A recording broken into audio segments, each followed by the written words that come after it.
Hi there, hello, and welcome to Base Camp. I'm Pastor Pat. The 1920s and 30s seem to be the heyday for mobsters. People like Al Capone are still famous almost 100 years after they ruled the streets of Chicago. They used Tommy guns and intimidation to drive fear into the populace and to control their criminal empires. But as ruthless as they were, there was one gangster who lived 2,000 years before them that put them all to shame. Hey Aaron, you's got some minute? Can't you see I'm busy here, Stoolie? What do you want? Sorry boss, it's just that these three wise guys just showed up wanting to talk to yous. Three wise guys, eh? Did the Italian syndicate send them? No, boss. It looks like they're out of one of those Eastern gangs. East? What are they doing here? We're a big-time organization. We work for the Italians, not some low-down East Side crew. Ever since the Italian syndicate set me up as boss, I looks to them. They did me a favor, so I owes them. You know? Sure do, boss. But I don't think these guys are guys that you wants to ignore. They say they're looking for information. Information? I ain't no rat, especially the three wise guys that I don't even know, see? Well, I know, boss, I know. But I think you should talk to these guys anyways. Why? It's the kind of information that they're looking for. What kind of information? They say they want to know about the King of the Jews. What? I am the King of the Jews. I knows. We all know. Everybody knows that you rule this joint. The Italians put me in charge for a reason. Am I in need of reminding someone what I did to get to this position? There are a lot of people sleeping with the fishes today because they got in my way. You certainly don't need to remind me that Jerusalem can be a dangerous place to live. That's right. You gonna live here? You're gonna need protection. My protection. Sure thing, boss.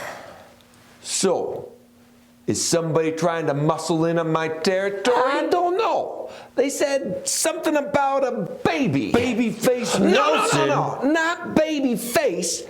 Literally a baby. What? A baby is trying to take over my territory? Forget about it. That's what I thought too. But then they said some kind of mumbo jumbo about a prophecy. Prophecy? Yeah.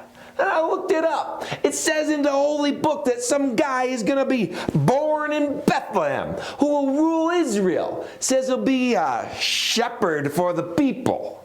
Shepherd, huh? What do I do with these guys? You want I should get the boys, maybe rub them out? No. I's got a better idea.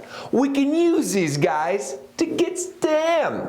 Tell them that I'm as excited as they are. That I wants to welcome this new player, see? So once they find him, they come back and get me so that I can welcome them real proper like.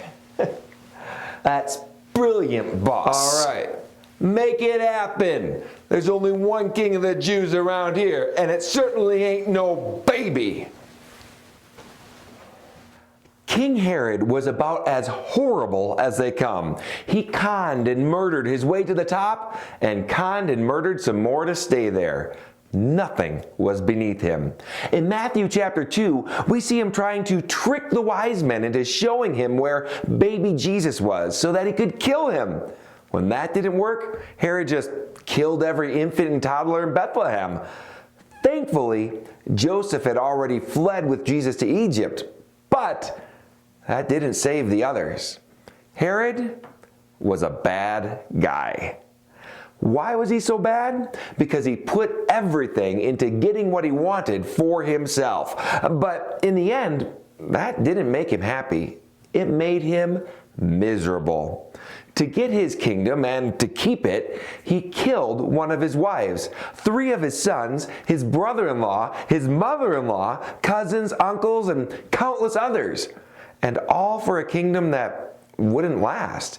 In fact, not too long after he tried to kill Jesus, he himself died.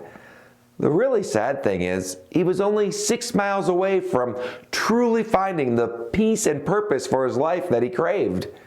That's the distance from Jerusalem to Bethlehem. If he would have truly followed the wise men to Jesus to worship, imagine what God could have done in his life. But he wasn't willing to give up his kingdom, not even when it was obvious he was dying and wouldn't have it much longer. What are you holding on to instead of letting Jesus take it? What things keep you from surrendering to him? And are they really worth it? God is good. He loves you and he wants what's best for you. Can the things you're holding on to in his place claim the same thing?